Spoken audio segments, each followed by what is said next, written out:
இன்றைய முரளியில் பாபா நமக்கு முக்கியமாக சொல்கிறாங்க, இந்த யோக பலம் மூலமாக தான் நீங்கள் உலக ராஜ்யத்தை அடையிறீங்க. அவங்கக்கிட்ட இருக்கிறது உடல் பலம். இப்போ கலியுகத்தில் பார்த்திங்கன்னா விஞ்ஞான பலம், சயின்ஸோட பவர். இப்போ உங்ககிட்ட இருக்கிறது என்ன? யோக பலம், சைலன்ஸோட பவருங்கிற. உங்களுக்கு எப்படி அவங்களுக்கு அந்த கர்வம் இருக்கோ விஞ்ஞானிகளுக்கு, அதே போல் உங்களுக்கும் அந்த தூய்மையான கர்வம் இருக்கணுங்கிற. நம்மளுடைய யோக பலத்தின் மூலமாக உலகத்தில் புதிய சொர்க்கத்தை படைக்கிறோம், ராஜ்யத்தை ஏற்படுத்துகிறோம். மேலும் பாபா சொல்கிறாங்க, பாபாவோட பார்ட் என்ன? இந்த சிருஷ்டிக்கு அவர் வரும்போது என்ன செய்கிறாரு?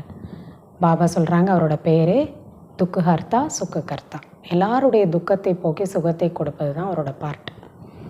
இப்போ பாபா சொல்கிறாங்க, அப்போ நீங்களும் எல்லாருடைய துக்கத்தை போக்க வேண்டும், எல்லாருக்கும் சுகத்திற்கான வழியை காட்டணும், யாருக்குமே நீங்கள் துக்கம் கொடுக்கக்கூடாதுங்கிறத சொல்கிறார்.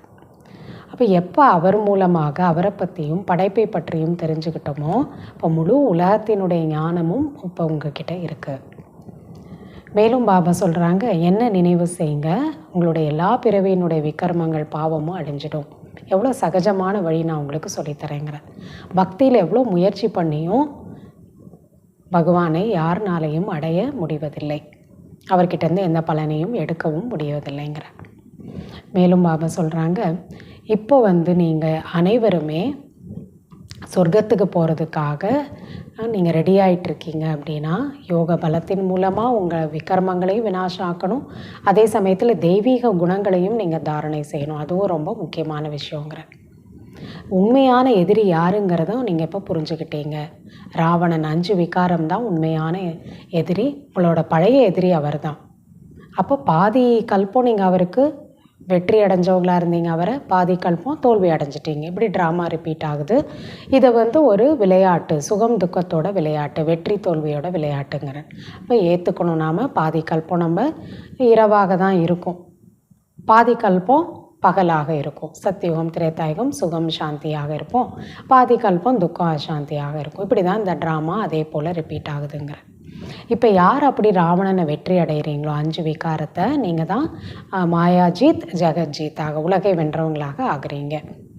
மேலும் பாபா சொல்கிறாங்க, இப்போ இந்த டைமில் நீங்கள் ஒவ்வொருத்தருமே இந்த உடல் உட்பட உடலினுடைய அனைத்து சம்பந்தங்களையும் விட்டு என்னை மட்டும் நினைவு செய்யுங்க, உங்களுடைய அனைத்து தொடர்பையும் என்னிடம் வைங்கங்கிற. நீங்கள் தான் பாடுனீங்க, துவமேவ மாதாக்ஷ பிதா துவமேவ, நீங்கள் தான் என்னுடைய தாயும் தந்தையும்னு. அப்போ இப்போ நான் உங்களுக்கு அம்மாவா, அப்பாவா, நண்பனா, ஆசிரியனா, குருவாக இருக்கேன். அப்படி நீங்கள் என்னை ஏற்றுக்கொண்டு மற்ற எல்லா தேகத்தினுடைய சம்பந்தங்கள், நண்பர்கள், உறவினர்கள் எல்லாத்தையும் மறந்துடுங்க. தேக சம்பந்தமாக பார்க்காதீங்க. யாரெல்லாம் என்னுடையவர்கள், இவர் என்னுடைய கணவன், இவர் என்னுடையவர்கள் நினைக்கிறீங்களோ அது எல்லாத்தையும் மறந்துடுங்க. எல்லாரையும் மறந்து எல்லா விஷயங்களையும் ஒரு பாபாவிடம் எல்லா தொடர்பையும் சம்பந்தங்களையும் வைங்கங்கிற. அவங்க உலகத்தில் பார்த்திங்க அப்படின்னா வானப்பிரஸ்த நிலைன்னு சொல்கிறாங்க. கடைசி 60 வயசு ஆகும்போது குரு கிட்ட போகிறாங்க, இல்லற வாழ்க்கையிலேருந்து விலகி. இப்போ அதே போல் தான் இப்போ நீங்கள் எல்லாருக்குமே வானப்பிரஸ்த நிலை, வயசு 20ஓ 60ஓ, எல்லாருமே இப்போ மனசுனால் எல்லாத்துலேருந்து விலகி எதெல்லாம் கண்ணில் பார்க்குறோமோ அதெல்லாம் மறந்து பார்த்தாலும் பார்க்காதவர்களாக நம்ம இப்போ முக்திக்கு ரெடி ஆகணும். ஒரு பாபாவை மட்டும் நினைவு செய்யணுங்கிற. இப்போ நீங்கள் தானம் செய்யணுங்கிற. எப்படி பாபா நமக்கு இப்போ ஞானத்தை தானம் செய்கிறாரோ அதே போல் மகா தானம்ங்கிறது இப்போ நீங்கள் செய்யணும். உடலை, மனதை, பொருளை பாபாவுக்கு தானம் செய்யணும். பாரதம் தான் தானம் செய்யக்கூடிய நாடாக புகழ் பாடப்படுது. இங்கே இருக்கிறவங்க தான் நிறைய தானம் செய்கிறாங்க, மற்ற கண்டங்கள் எல்லாம் அவ்வளோ செய்கிறதில்லைங்கிற. இப்போ நீங்கள் யாரெல்லாம் எனக்கு தானம் செய்கிறீங்களோ, பக்தியில் சொன்னீங்களே கடவுளே எப்போ வரீங்களோ உடல் மனம் பொருள் எல்லாத்தையும் உங்களுக்கு அர்ப்பணம் செஞ்சுருவேன், இப்போ அதை செய்யுங்கங்கிற. அப்படி யார் செய்கிறாங்களோ அவங்களுக்கு அவர் ரிட்டர்னாக 21 பிறவிக்கும் திரும்ப அதோட ரிட்டர்னை கொடுக்குறார். அகால மரணம் கிடையாது, எல்லாத்துலேயும் நிரம்பி இருப்பீங்க. அப்போ இப்போ நீங்கள் எல்லாவற்றையும் எனக்கு தானம் கொடுத்துடுங்கன்னு சொல்கிறார். எல்லா விதமான பற்றிலிருந்தும் இப்போ நீங்கள் உடல் மீது, உடல் சம்பந்தங்கள் மீது இருக்கக்கூடிய பற்றுதலை விலக்கி என்னை மட்டும் நினைவு செய்யுங்கிறார். வாங்க பாபாவோட முழுமையான முரளியை கேட்கலாம். ஓம் சாந்தி. 21/3/2025 காலை முரளி பாப்தாதா மதுபன்.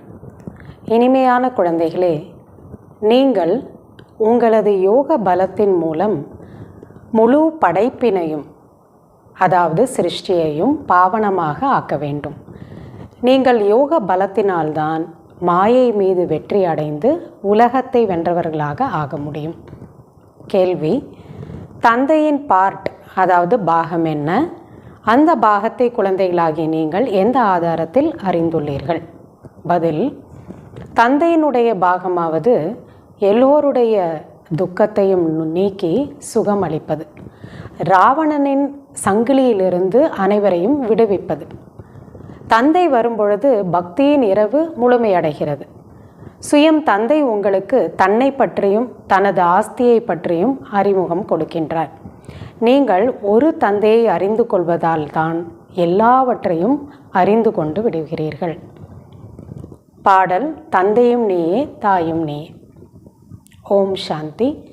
குழந்தைகள் ஓம் சாந்தி என்பதனுடைய பொருளை புரிந்துள்ளார்கள். நாம் ஆத்மாக்கள் இந்த சிருஷ்டி நாடகத்தில் நமக்கு முக்கியமான பாகம் உள்ளது என்பதை தந்தை புரிய வைத்துள்ளார். இப்போ யார் பரமாத்மாவோட குழந்தைங்களோ அவர்களுக்கு இந்த உலகத்தில் நடிக்கிறதுக்கு முக்கியமான ஒரு ரோல் இருக்குது. யாருடைய பாகம் உள்ளது? யார் நடிக்கிறது? ஆத்மா சரீரத்தை தாரணை செய்து பாகத்தை நடிக்கிறது உடல் கிடையாது, ஆத்மா தான். எனவே குழந்தைகளை இப்பொழுது ஆத்ம அபிமானியாக, ஆத்ம உணர்வுடையவராக பாபா ஆக்கி கொண்டிருக்கிறார். ஆத்மா நீங்கள் தான் நடிக்கிறீங்க. அப்போ உங்களுடைய வேஷம் எப்படி இருக்குது, அதுக்கு நீங்கள் எப்படி நடிக்கணும், எப்படி நடிச்சிங்க எல்லாமே பாபா சொல்லித்தரார். இவ்வளவு காலம் நாம் தேக உணர்வுடையவர்களாக இருந்தோம். நான் அப்படின்னாலே நான் இந்த உடலை தான் நினச்சேன். இப்பொழுது தன்னை ஆத்மா என்று உணர்ந்து தந்தையை நினைவு செய்ய வேண்டும். நமது பாபா நாடகத்தின் திட்டப்படி இங்கு வந்துள்ளார். எப்போ வரணும்? கலியுகத்தோட கடைசியில். தந்தை வருவதே இரவில்தான். கலியுகம்தான் இருள் நிறைஞ்ச, அறியாமையோட இருள் நிறைஞ்ச உலகம். அப்போ தான் அவர் வரணும். ஏன்னா வேறு டைமில் அவர் வர வேண்டிய அவசியம் இல்லை. இப்போ வர்றது தான் அவசியம். எப்பொழுது வருகிறார் அதற்கான ஒரு நாள் தேதி கிடையாது. கரெக்டாக இந்த தேதியில், இந்த நாளில், இந்த டைமில் வந்தாருன்னு அவரோட பிறவியை சொல்ல முடியாது. மனிதர்களோட பிறவியை தான் கரெக்டாக இந்த உடல் எப்போ சரீரம் பிறவி எடுக்குதோ இப்போ இந்த டைமில் இந்த நாளில் பிறந்தாங்கன்னு சொல்ல முடியும். யார் லௌகீக பிறவி எடுக்கிறார்களோ அவர்களுக்கு தான் தேதி இருக்கும். இவரோ பாரலௌகீக தந்தையாக இருக்கின்றார். இவருக்கு லௌகீக பிறவி கிடையாது. கிருஷ்ணருக்கு நாள் தேதி காலம் எல்லாமே கொடுக்கிறார்கள். அதான் ஜென்மாஷ்டமி கொண்டாடுறாங்க. இப்போ இந்த உடல் பிறவி எடுக்குது, ஒரு அம்மாவோட கர்ப்பத்தில் வந்துன்னா அதுக்கு கண்ணால் பார்க்க முடியும். ஆனால் இவர் பரகாய பிரவேசம் ஆகிறாரே, அதை கண்ணில் பார்க்க முடியாது. இவருக்கு லௌகீக பிறவி இல்லைன்னு அதான் சொல்கிறாங்க. இவருடையதோ தெய்வீக பிறப்பு என்று கூறப்படுகிறது. தந்தை இவருக்குள் பிரவேசம் செய்து இது எல்லையில்லாத நாடகமாகும் என்று கூறுகிறார். அதில் அரைக்கல்பம் இரவாக இருக்கிறது. இந்த நாடகத்தில் அரைக்கல்பம் இரவு, அரைக்கல்பம் பகல். இரவு அதாவது இது பயங்கரமான இருள் எப்பொழுது ஏற்படுகிறதோ அப்பொழுது தான் நான் வருகின்றேன் என்று கூறுகிறார். கலியுகத்தோட ஆரம்பத்தில் கூட அவர் வரதில்லை. கலியுகத்தோட கடைசியில் எப்போ ரொம்ப காரிருள் ஏற்படுதோ அப்போ தான் அவர் வரார். தேதி ஒன்றும் இதற்காக சொல்ல முடியாது. இச்சமயத்தில் பக்தியும் தமோ பிரதானமாக இருக்கின்றது. அரைக்கல்பம் எல்லையில்லாத பகலாகும். சத்யுகம், திரேதாயுகம் எல்லாரும் எப்படி இருப்போங்க? ஞானத்தோட வெளிச்சத்தில் இருப்போம். நான் இவருக்குள் பிரவேசம் செய்துள்ளேன் என்று சுயம் தந்தையே கூறுகின்றார். கீதையில் பகவான் வாச், பகவானுடைய வாக்கியம் அப்படின்னு கூறப்பட்டுள்ளது.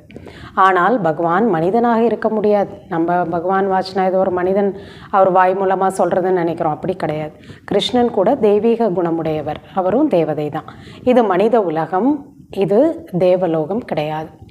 பிரம்மா தேவதாய நமக என்று பாடுகிறார்கள். ஆனால் அவர்கள் சூக்ஷ்மவதனவாசியாக இருக்கின்றனர். அங்கு எலும்பு சதை என்பது இருப்பதில்லை.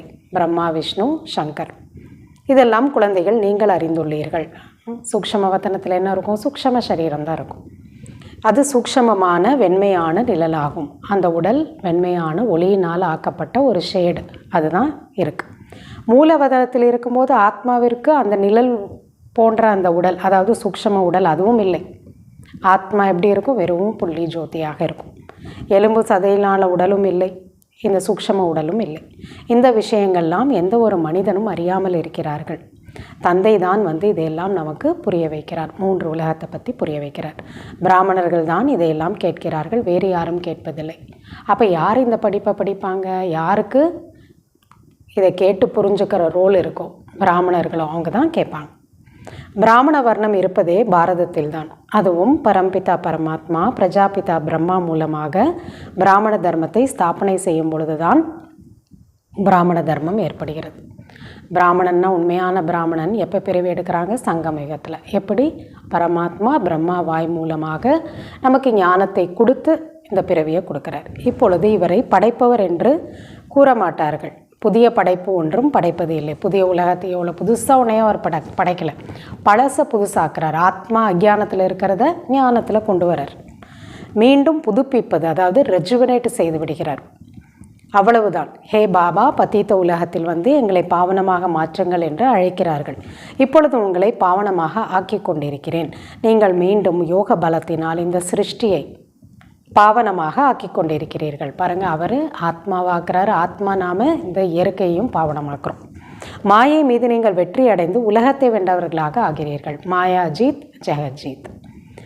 யோக பலத்திற்கு சயின்ஸ் பலம், அதாவது விஞ்ஞான பலம் என்று கூறப்படுகிறது. அதாவது என்ன சொல்கிறாங்க? யோக பலத்தை விஞ்ஞானம்னு பாபா சொல்கிறாங்க. ரிஷி முனிவர்கள் எல்லோருமே சாந்தியை விரும்புகிறார்கள். ஆனால் சாந்தியின் ஒரு அர்த்தத்தை அறியாமல் இருக்கின்றார்கள். சாந்தினா என்ன? அவங்க விரும்புகிற சாந்தி என்ன? உலகத்தில் இருந்தால் அமைதியாக இருக்க முடியாது, வீடு வாசல் பொறுப்பெல்லாம் விட்டுட்டா போயிடலாங்கிறாங்க. ஆனால் பாபா சொல்லக்கூடிய அமைதி உடலில் இருக்கிற வரைக்கும். ஆத்மா யோசிக்கணும், கர்மங்களை செய்யணும், உடலுக்கு நிர்வாகத்தை கூட செய்யணும், சாப்பிடணும், தூங்கணும். அப்போ அது எப்படி சாந்தியாக இருக்க முடியும்? இப்போ இதெல்லாம் அர்த்தம் அவங்களுக்கு புரியறதில்லைங்கிற. இங்கோ அவசியம் பாகத்தை ஏற்று நடித்து கொண்டு தான் இருக்க வேண்டும் அல்லவா? சாந்தி தாமம் என்பது தான் ஸ்வீட் சைலன்ஸ் ஹோம். அங்கே தான் நம்ம ஒன்றுமே செய்ய வேண்டிய எந்த கர்மாவும் அமைதியாக சாந்தியாக இருப்போம். அதுதான் இனிமையான அமைதியான உங்களுடைய இல்லம், நமது வீடு சாந்தி தாமம்னு சொல்கிறேன். குழந்தைகளாகிய நீங்கள் இவை அனைத்தையும் இப்பொழுது தெரிந்துள்ளீர்கள். அதாவது இவ்வளோ நாளாக நமக்கு தெரியாது சாந்தி தாமம் நம்முடைய வீடுங்கிறது. இப்பொழுது இங்கு நாம் பாகத்தை ஏற்று நடிக்க வந்துள்ளோம்.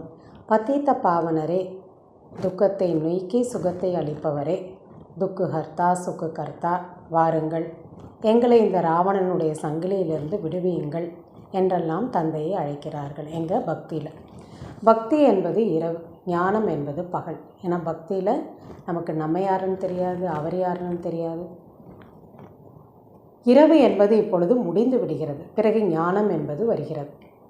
இது சுகம் மற்றும் துக்கத்தின் விளையாட்டாகும். இதுதான் பாபா நமக்கு புரிய வைக்கிறதுக்கு முயற்சி பண்ணுறார். 2 யுகம் இரவாக தான் இருக்கும், 2 யுகம் பகலாக இருக்கும். எங்கே இரவோ துக்கமாக சாந்தி, எங்கே பகலோ சுகம் சாந்தி. அப்போ இது ஒரு சுகம் துக்கத்தோட விளையாட்டு. முதலில் நாம் சொர்க்கத்தில் இருந்தோம், பிறகு இறங்கி இறங்கி கீழே நரகத்தில் வந்து விட்டோம் என்பதை நீங்கள் அறிந்துள்ளீர்கள். கலியுகம் என்பது முடியும் பிறகு சத்தியுகம் எப்பொழுது வரும் என்பது யாருக்குமே தெரியாது. கலியுகம் அழிய போதுன்னு நிறைய பேசுகிறாங்க, ஆனால் சத்தியுகம் வரப்போகுதுங்கிறது தெரியாது. நீங்கள் தந்தையை அறிந்து கொண்டதால் தந்தை மூலமாக அனைத்தையும் அறிந்து கொண்டீர்கள். மனிதர்கள் பகவானை தேடுவதற்காக எவ்வளவு அடி வாங்குகிறார்கள் அப்படின்னா எவ்வளோ கஷ்டப்படுறாங்க பக்தியில். தந்தை அறியாமலேயே இருக்கிறார்கள். தந்தை தனது மற்றும் ஆஸ்தியை பற்றிய அறிமுகத்தை அவரே கொடுக்கும்போது தான் அறிந்து கொள்ள முடியும். நாம் எவ்வளோ முயற்சி பண்ணாலும் முடியாது. ஆஸ்தி தந்தையிடமிருந்து தான் கிடைக்கிறது, தாயிடமிருந்து அல்ல. இப்போ மம்மா இருக்காங்கன்னா அவர்களை தாய் என்று கூறுகிறார்கள். ஆனால் அவரிடமிருந்து ஆஸ்தி கிடைப்பதில்லை. அவரை நினைவு செய்ய வேண்டிய அவசியமும் இல்லை. பிரம்மாவையும் நினைக்க வேண்டாம், மம்மாவையும் நம்ம நினைக்க வேண்டாம். பிரம்மா விஷ்ணு சங்கர் கூட சிவனுடைய குழந்தைகள் தான். இதுவும் யாருக்கும் தெரியாது. எல்லையில்லாத முழு உலகத்தின் படைப்பு கர்த்தா, அதாவது படைப்பவர் ஒரு தந்தை தான். மற்ற எல்லோருமே அவருடைய படைப்பு. பிரம்மாவை கடவுள்னு சொல்ல முடியாது, விஷ்ணுவையும் சொல்ல முடியாது. ஆனால் அவங்களுக்கு இதெல்லாம் தெரியாது. எல்லைக்குட்பட்ட படைப்பு கர்த்தாக்கள் இருக்கிறார்கள். அதாவது இந்த உடலை கொடுக்கக்கூடிய அப்பாவையும் படைப்பவர்னு சொல்லலாம். என்னை நினைவு செய்தால் உங்களுடைய அனைத்து விக்ரமங்களும் விநாசமாகும் என்று தந்தை கூறுகிறார். வேறு யாருமே சொல்ல முடியாது. என்ன நினைங்க, உங்களுடைய பல பிறவியோட பாவமும் அழிஞ்சிரும். மனிதர்கள் தந்தையை அறியாமலே இருக்கிறார்கள். எனவே யாரை நினைவு செய்வார்கள்? தெரியவே இல்லைன்னா எப்படி அவரை நினச்சி பாவங்கள் அழிக்கிறது? ஆக எவ்வளவு அனாதையாக ஆகிவிட்டார்கள். அப்பாவை தெரியலன்னா. இதுவும் நாடகத்தில் இருக்கின்றது. இதுவும் ஃபிக்ஸ் ஆகிருக்கு. நாடகத்தில் இப்படி தான் இருப்பாங்க. பக்தி மற்றும் ஞானம் இரண்டிலுமே எல்லாவற்றையும் விட சிரேஷ்டமான செயல் தானம் செய்வதாகும். பக்தியிலையும் தானம் செய்கிறத பெரிய ஒரு புண்ணியமாக சொல்லி கொடுத்துருக்காங்க. ஞானத்திலையும் சரி பாபா நம்மளை தானம் செய்ய சொல்கிறார். பக்தி மார்க்கத்தில் இறைவனுடைய பெயரில் தானம் செய்கிறார்கள். யாரோ ஒரு கடவுள் பேரை சொல்லிட்டு தானம் செய்கிறாங்க. எதற்காக? ஏதாவது விருப்பம் அவசியம் இருக்கும், இது நிறைவேறணும், இது நடக்கணும். எப்படி கர்மம் செய்வோமோ அப்படியே பலன் அடுத்த பிறவியில் அடைவோம் என்று புரிந்து கொள்கிறார்கள். ஒன்று ஏதாவது வேணும்னா நடக்கணும்னா தானம் செய்வாங்க. இன்னொன்று அடுத்த பிறவிலே நம்ம நல்லா இருக்கணும், அதுக்கான பலனை சேர்த்துக்கணும், புண்ணியத்தைனா அதுக்கும் செய்வாங்க. இந்த பிறவியில் என்ன செய்வார்களோ அதனுடைய பலன் அடுத்த பிறவியில் கிடைக்கும். ஜென்ம ஜென்மாந்தரமாக அடைய முடியாது. இந்த பிறவியில் செஞ்சால் அடுத்த பிறவிக்கு, அவ்வளோதான். பல பிறவிக்கும் கூடவே அவரோட சொல்ல முடியாது. ஒரு பிறவிக்கான பலன் கிடைக்கிறது. அனைத்தையும் விட மிக சிறந்த கர்மம் தானம் செய்வதாகும். தன்னிடம் இருக்கிறத மற்றவங்களுக்கு கொடுக்கறது. தானம் செய்பவருக்கு புண்ணிய ஆத்மா என்று கூறப்படுகிறது. பாரதத்திற்கு மகாதானி என்று கூறப்படுகிறது.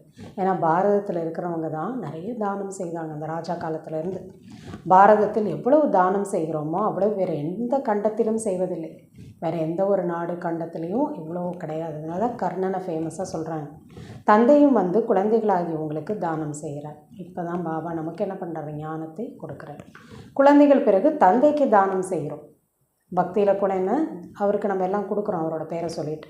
கூறுகிறார்கள், பாபா நீங்கள் எப்பொழுது வருகிறீர்களோ எங்களுடைய உடல் மனம் பொருள் அனைத்தையும் உங்களுக்கு அர்ப்பணித்து விடுவோம் அப்படின்னு பக்தியிலே பாடியிருக்கோம்.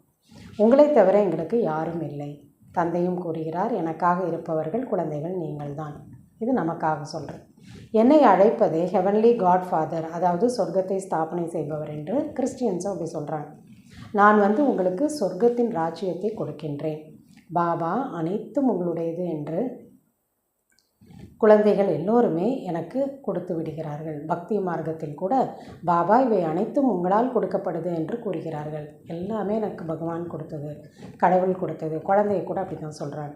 இங்கேயும் நம்ம சொல்கிறோம். பிறகு அவையெல்லாம் தன்னிடமிருந்து போய்விட்டால் எதற்காக துக்கமுடையவர்களாக ஆகிவிடுகிறார்கள்?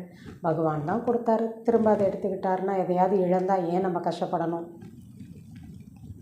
அது பக்தி மார்க்கத்தில் குறுகிய கால சுகமாக இருக்கின்றது. கிடைச்சா உடனே சந்தோஷப்படுறது, அது பக்தி மார்க்கத்தோட விஷயம். பக்தி மார்க்கத்தில் நீங்கள் எனக்கு இன்டைரக்டாக, அதாவது மறைமுகமாக தானம் புண்ணியம் செய்தீர்கள் என்று தந்தை புரிய வைக்கிறார். அதனுடைய பலன் உங்களுக்கு கிடைத்து கொண்டே தான் இருக்கிறது. இப்பொழுது இந்த நேரத்தில் தான் உங்களுக்கு கர்மம் அகர்மம் விகர்மம் இதனுடைய ரகசியத்தை புரிய வைக்கின்றேன். அகர்மம்னா நியூட்ரலான கர்மம், நல்லதும் இல்லை கெட்டதும் இல்லை, பாவமும் இல்லை புண்ணியமும் இல்லை. சத்தியுகத்தில் அப்படி தான் இருக்கும். விகர்மம்னா பாவகர்மம். பக்தி மார்க்கத்தில் நீங்கள் எப்படி கர்மம் செய்கிறீர்களோ அதற்கான குறுகிய கால சுகம் கூட என் மூலமாகவே உங்களுக்கு கிடைக்கிறது. இப்போ பாபா சொல்கிறாங்க, பக்தியில் பாவனையோட கடவுளை நினச்சி அவரோட பேரை சொல்லிட்டு செஞ்சாங்கன்னா அதுக்கான பலனை அவர் தான் கொடுக்குறேங்கிற இந்த விஷயங்களை பற்றி உலகத்திற்கு யாருக்கும் தெரியாது. அப்போ பக்தியிலேயே பகவான் என்ன பண்ணுறாரு? பக்தர்களுக்கு எல்லா விதமான அவர்களுடைய ஆசைகளை நிறைவேற்றுவராக, பலனை கொடுக்கிறவராக இருக்கார். தந்தை தான் கர்மங்களின் விதிகளை பற்றி, கதி நிலைகளை பற்றி புரிய வைக்கிறார். என்ன கர்மம் செஞ்சால் என்ன பலன்னு சொல்கிறார். எது பாவம் புண்ணியம்னு சொல்லிக் கொடுக்குறார். சத்தியுகத்தில் ஒரு பொழுதும் யாரும் தீய செயல்களை செய்வதே இல்லை. எப்பொழுதும் சுகமே சுகமாக இருக்கும். சுகதாமம் சொர்க்கத்தையும் இங்கு நினைவு செய்கிறார்கள்.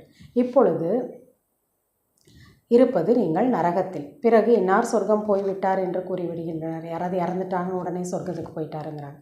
ஆத்மாவிற்கு சொர்க்கம் எவ்வளவு நல்லதாக தெரிகிறது, இவர் சொர்க்கத்துக்கு போய் சேர்ந்து விட்டார் என்று கூறுகின்றனர். அப்போ சொர்க்கத்துக்கு போயிட்டார்னா ரொம்ப சந்தோஷப்படணும் தானே. அப்போ சொர்க்கம்ங்கிறது எல்லாருக்கும் எவ்வளோ பிடித்தமான விஷயமா இருக்குது. இப்போ வரைக்கும் அதை சொல்லிகிட்ருக்குறாங்க. இப்போ ஆத்மா இறந்துட்டாங்க அப்படின்னா சொர்க்கத்துக்கு போயிட்டாங்கன்னு சொல்கிறாங்கன்னா அப்புறம் ஏன் கவலைப்படணும்? ஆனால் அவ்வளோ தமோ பிரதானமாக ஆயிட்டதுனால சொர்க்கம்னா என்ன, நரகம்னா என்ன இதெல்லாம் அவங்களுக்கு தெரிய வரதில்லை.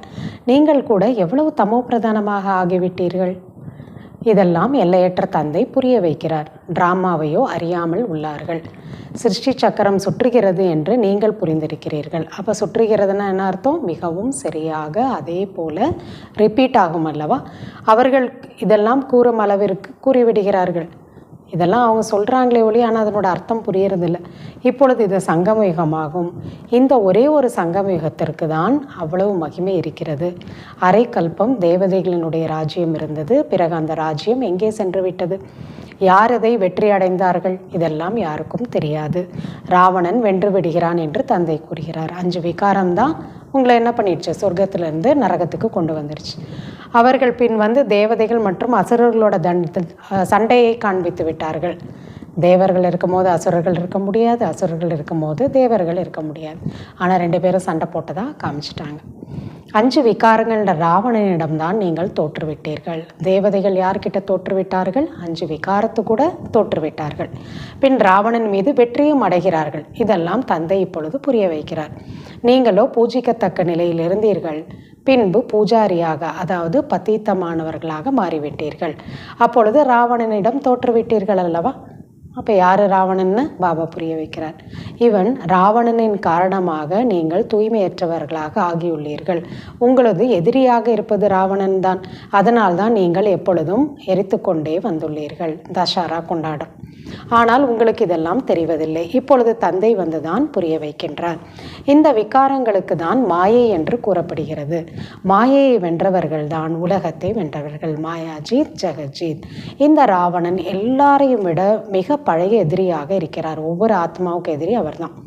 இப்பொழுது ஸ்ரீமத் படி நீங்கள் இந்த 5 விகாரங்கள் மீது வெற்றி அடைகிறீர்கள். ஸ்ரீமத் படி வெற்றி அடைகிறீர்கள்ங்கிறார் பாபா. அப்படின்னா பாபா சொல்லக்கூடிய வழிப்படி நடந்தால் மட்டும்தான் இதை வெல்ல முடியும்.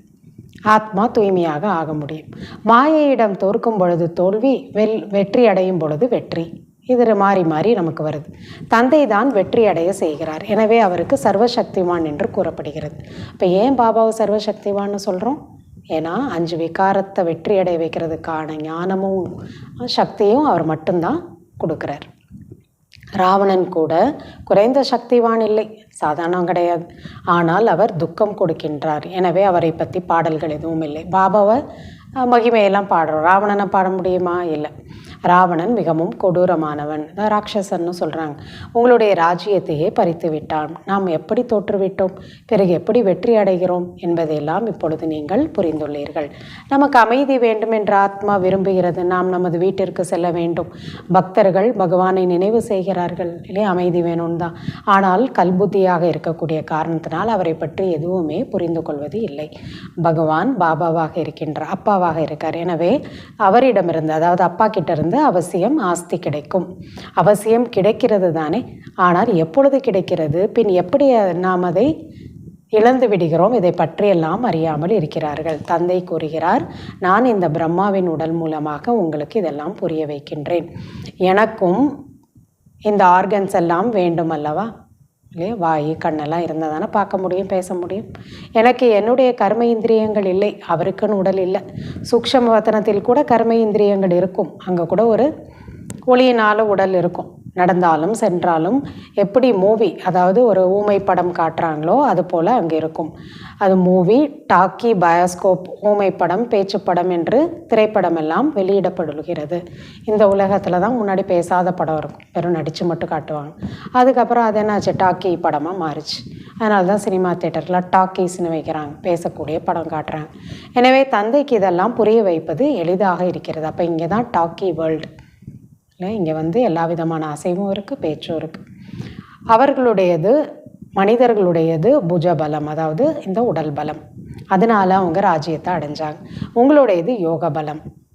இந்த 2 சகோதரர்கள், அதாவது அமெரிக்கா, ரஷ்யா தங்களுக்குள் ஒன்று சேர்ந்து விட்டால் உலகத்தின் மீது முழு ஆட்சியை அவங்க செய்ய முடியும். ஆனால் இப்பொழுதோ அப்படி இல்லை. அவங்க 2 பேருக்குள்ள என்ன இருக்குது, பிளவுகள் தான் ஏற்படுகிறது. குழந்தைகளாகிய உங்களுக்கு தூய்மையான ஒரு கர்வம் என்பது இருக்க வேண்டும். சுத்த அகங்காரம்னு சொல்கிறார். இதெல்லாம் உங்களுக்கு தெரிஞ்சிருக்கு அப்படிங்கிற, இவ்வளோ உயர்ந்த ஞானம் இருக்குங்கிற அந்த சுத்த அகங்காரம் இருக்கணும். நீங்கள் மன்மனா பவ என்பதின் ஆதாரத்தில் நீங்கள் ஜெகஜீத்தாக, அமைதியின் சக்தி மூலமாக நீங்கள் உலகத்தை வென்றவர்களாக ஆகிறீர்கள். அவர்கள் சயின்ஸ், அதாவது விஞ்ஞானத்தின் கர்வம் உடையவர்களாக இருக்கார்கள். நீங்கள் சைலன்ஸ், அதாவது அமைதியினுடைய சக்தி உடையவர்களாக இருக்கிறீர்கள்.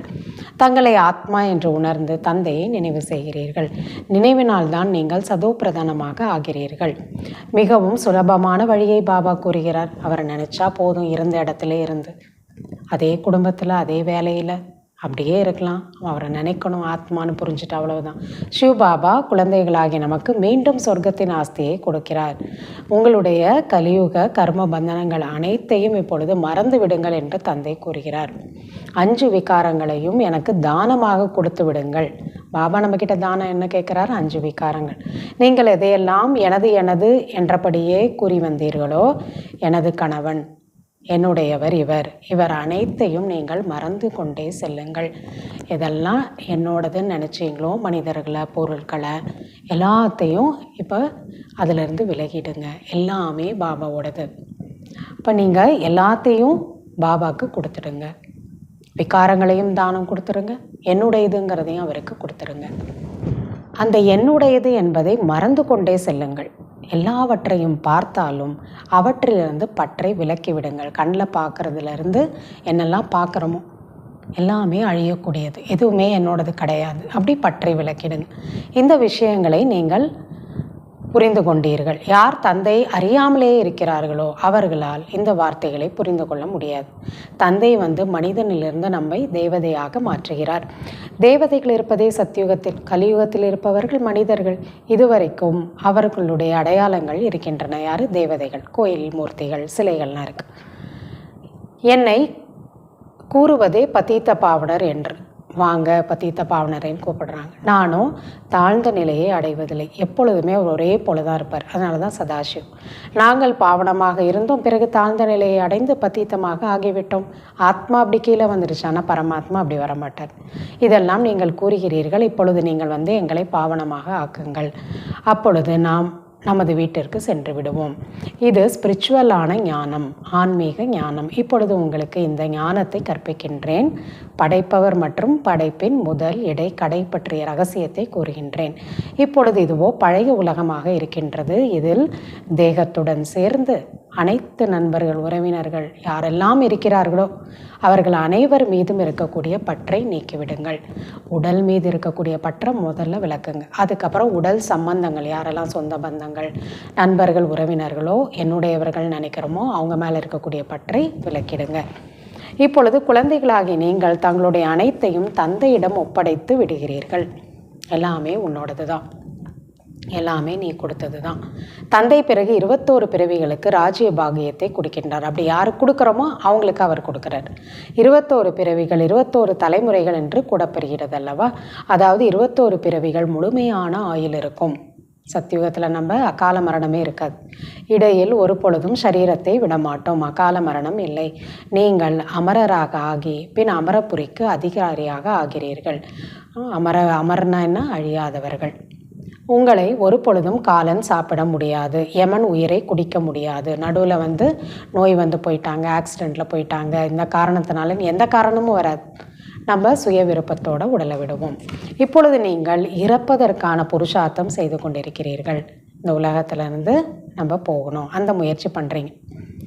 தேகத்துடன் சேர்ந்து, தேகம் உட்பட தேகத்தின் அனைத்து சம்பந்தங்களை மறந்து ஒரு தந்தையிடம் உங்களுடைய சம்பந்தம், தொடர்பை வைக்க வேண்டும் என்று தந்தை கூறுகிறார். பாபா என்ன சொல்கிறாங்க? இந்த உடலோட எல்லா சம்பந்தங்களையும் மறந்து எனக்கு தாயும் தந்தையும் கணவனும் குருவும் ஆசிரியரும் எல்லாமே அவர் தான், நண்பனும், அப்படி எல்லா தொடர்பையும் அவர்கிட்ட வைங்க.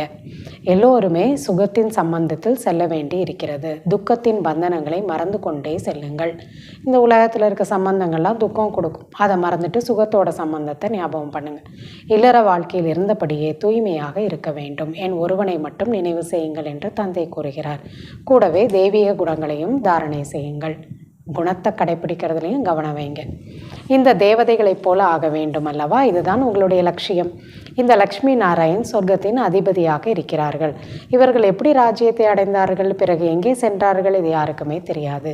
இப்பொழுது குழந்தைகளாகி நீங்கள் தெய்வீக குணங்களை தாரணை செய்ய வேண்டும். யாருக்கும் துக்கம் கொடுக்கக்கூடாது, யாருக்குமே கஷ்டம் கொடுக்கக்கூடாது, யாரையும் டிஸ்டர்ப் பண்ணக்கூடாது. தந்தை இருப்பதை துக்கத்தை நீக்கி சுகத்தை கொடுப்பதற்காக தான் வந்துள்ளார். துக்குஹர்த்தா சுக்குகர்த்தா அப்படின்னு அவரை சொல்கிறோம். எனவே நீங்கள் கூட சுகத்தின் வழியை அனைவருக்கும் கூற வேண்டும். எல்லாரும் சுகமாக இருக்கிறதுக்கான வழியை சொல்லணுமே தவிர யாரையும் துக்கப்படுத்தக்கூடாது. குருடர்களுக்கு கைத்தடியாக ஆக வேண்டும். இப்பொழுது தந்தை உங்களுக்கு ஞானத்தோட 3வது கண்ணை கொடுத்துள்ளார். தந்தை எப்படி பாகத்தை ஏற்று நடிக்கிறாரோ அதையெல்லாம் உங்களுக்கு புரிந்திருக்கிறது. இப்பொழுது தந்தை உங்களுக்கு என்ன கற்பிக்கின்றாரோ அந்த படிப்பு மறைந்து போய்விடும். அவருக்கும் ரோல் இருக்குது, நடிக்கிறார், படிப்பு சொல்லி கொடுக்குறாரு. ஆனால் இந்த படிப்பை இப்போ படிப்போம், அந்த நிலையை அடைஞ்சிட்டோன்னா மறந்துடுவோம். தேவதைகளிடம் இந்த நாலேஜ் எல்லாம் இருக்காது. பிரம்மாமுக வம்சாவளி பிராமணர்களாகிய நீங்கள் தான் படைப்பவர். படைப்பினுடைய ஞானத்தை தெரிந்து கொண்டுள்ளீர்கள். வேறு யாரும் இதை அறிந்து கொள்ள முடியாது. இந்த லக்ஷ்மி நாராயணியிடம் கூட ஒருவேளை இந்த ஞானம் இருந்திருந்தால் பரம்பரையாக வந்திருக்கும் இந்த ஞானம் என்று சொல்ல முடியும். ஆனால் அப்படி வருவதற்கான அவசியம் இல்லை. அவங்கக்கிட்டே அந்த ஞானம் இல்லை. ஏன்னா அந்த பதவி அடைஞ்சிட்டாங்கன்னா அப்புறம் ஞானம் இருக்க வேண்டிய அவசியம் இல்லை. அங்கே இருப்பதே சத்கதி. சத்கதியில் இருக்கவங்களுக்கு எதுக்கு ஞானம்? துர்கதியில் இருக்கவங்களுக்கு தான் ஞானம் தேவை. இப்பொழுது நீங்கள் அனைத்தையும் தந்தைக்கு தானமாக கொடுக்கிறீர்கள். ஏனென்றால் இப்போ இருக்கிறதெல்லாம் அவர் கொடுத்தாதான் திரும்ப ரிட்டர்ன் கிடைக்கும். பிறகு தந்தை உங்களுக்கு 21 பிறவிகளுக்கு அனைத்தையும் கொடுக்கிறார். கொடுக்கும்போது ரிட்டர்ன் கிடைக்குது. நீங்கள் தான் எங்களுக்கு எல்லாமே என்று அனைத்தையும் அவரிடம் அளிக்கின்றோம். துவமேவ மாதாக்ஷ பிதா, தாயும் நீயே தந்தையும் நீயே. இந்த பாகத்தை எல்லாம் ஏற்று நடிக்கிறார் அல்லவா? நம்ம தான் பக்தியில் பாடணும். அப்போ அந்த பாகத்தை அவர் இப்போ சங்கமிகத்தில் ப்ராக்டிக்கலாக நடிக்கிறார். குழந்தைகளை அடாப்ட் செய்து கொள்கிறார், தத்தெடுத்துக்கிறார் இல்லை. ஏன்னா அவர் பிறவி அப்படி விகாரத்தின் மூலமாக கொடுக்கறது இல்லை. பிரம்மாவோட உடலில் பிரவேசாகி ஞானத்தை சொல்லி நமக்கு அப்பாவாக ஆகிறார்.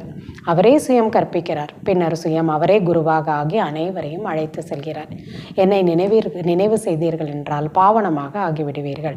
பின் உங்களை கூடவே அழைத்து செல்வேன் என்று கூறுகிறார். இது யஜ்யம் என்பது இப்பொழுது உருவாக்கப்பட்டுள்ளது. இது சிவ ஞான யஜ்யமாகும். சிவனால் உருவாக்கப்பட்ட ஞான யஜ்யமாகும்.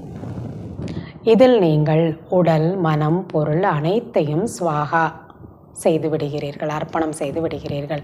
குஷியுடன் எல்லாமே அர்ப்பணமாகி விடுகிறது. அர்ப்பணம்னா என்ன? ஸ்வாகானா கொடுத்துடுறது, அவ்வளோதான் அவரோடது. மீதி ஆத்மா இருக்கின்றது, அவ்வளோதான். பாபா அவ்வளவுதான். இப்பொழுது நாங்கள் உங்கள் ஸ்ரீமத் படி நடப்போம். ஆத்மானா எல்லாமே உடல், மனம், பொருள் எல்லாம் கொடுத்துட்டேன் நான், அவ்வளோதான். நானும் உன்னுடையவன், நீ சொல்கிறபடி நடக்கிறேன். இல்லறத்தில் இருந்தாலும் தூய்மையாக வேண்டும் என்று தந்தை கூறுகிறார். 60வது வருடத்தின் ஆயுள் ஆகும்போது, 60 வயசு ஆகும்போது வானப்பிரஸ்த நிலையில் செல்வதற்கான ஏற்பாடு செய்கிறார்கள். ராஜாவாக இருந்தாலும் இளவரசன் கிட்ட கொடுத்துட்டு பொறுப்பெல்லாம் அவர் குரு கிட்ட போயிடணும். எதுக்காக? அந்த வானப்பிரஸ்த 60 வயசுக்கு மேலே இல்லற வாழ்க்கையிலேருந்து விலகி கடவுளை நினைக்கணும், முக்தி அடையணும்னு லௌகீகத்திலே வச்சுருக்காங்க. ஆனால் அவர்கள் திரும்பி செல்வதற்கான ஏற்பாடுகளை செய்கிறார்கள் அல்லவா? அப்படின்னா திரும்ப எங்கேருந்து வந்தோமோ உடலை விடுறதுக்கு ரெடி ஆகணும்.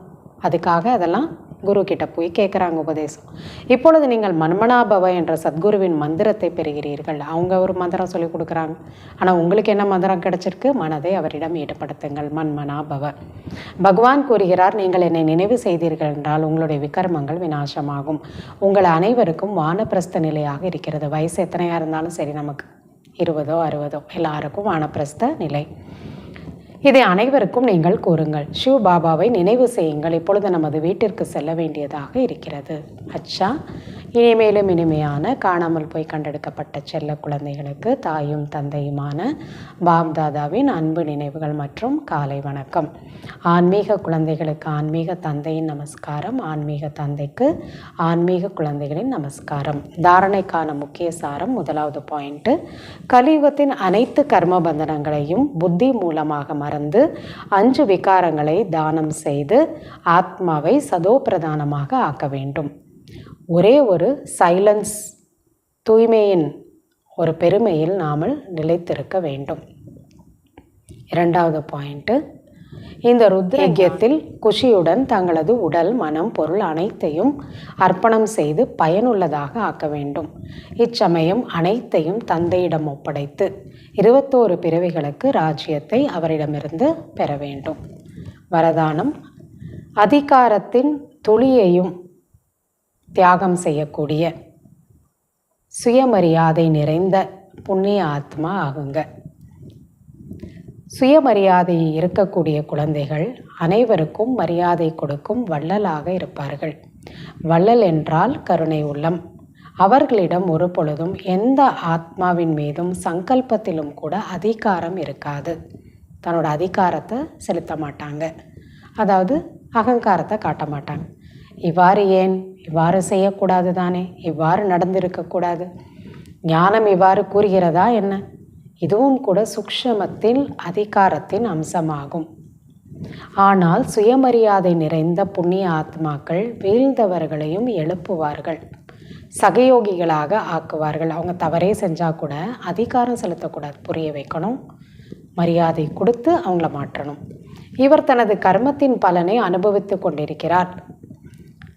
செய்தால் அவசியம் அடைவார். இவர் வீழ்ந்தே ஆக வேண்டும் என்ற சங்கல்பமும் செய்ய மாட்டார். யாராவது கஷ்டப்படுறாங்கன்னா என்ன கர்மம் அப்படி மோசமாக செஞ்சுருக்காங்க, அனுபவிக்கிறாங்க. செஞ்சால் அவசியம் அடைஞ்சு தானே ஆகணும். இவங்க ஏதாவது தவறான கர்மம் செய்கிறத பார்த்தா செய்கிறாங்கள, இப்படி கண்டிப்பாக வந்து அனுபவிப்பாங்க அப்படின்னு சொல்கிறதோ இதெல்லாம் வந்து அவங்க செய்ய மாட்டாங்க. இப்படிப்பட்ட சங்கல்பம் குழந்தைகளாகி உங்களிடம் இருக்க முடியாது. அந்தளவுக்கு இந்த டாமினேஷன்னு சொல்கிறேன் பாருங்கள், மற்றவங்க மேலே அதிகாரத்தை செலுத்துவது கூட கொஞ்சம் கூட இருக்கக்கூடாது. அதையும் நீங்கள் தியாகம் செய்து சுயமரியாதையில் நிலைத்திருக்கக்கூடிய புண்ணிய ஆத்மாவாக ஆக வேண்டும்.